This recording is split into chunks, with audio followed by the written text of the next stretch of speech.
वारखंड पंचायतीच्या सरपंचपदी गौरी जोसलकर यांची बिनविरोध निवड झाली असून देवीदास चारी यांनी उपसरपंच पदाची जबाबदारी स्वीकारली आहे। या निवडीबद्दल पेडणे मतदारसंघाचे आमदार प्रवीण आर्लेकर यांनी दोघांचे अभिनंदन केले।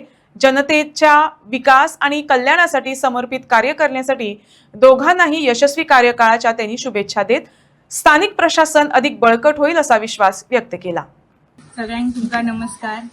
आज आमचे पंचायतीचे सरपंचाचे इलेक्शन झाले आणि आमचे जे पंचायत मेंबर आहात ते सगळ्यांनी म्हाका साथ दिवन अनअपोज निवडून हाडल्या हांव तांकां सगळ्यांक आभार मानता। तशेंच आमचे आमदार सरांनी ते प्रयत्न करून म्हाका सरपंच परत केले त्या बद्दल हांव आमदाराचे धन्यवाद म्हणटा। सगळी आमी अशीच एक रावन आमचे पंचायती जी कामां उरली आहेत ती डेव्हलप करूया आणि सदांच आमच्या आमदाराचो आमकां हातभार आसता।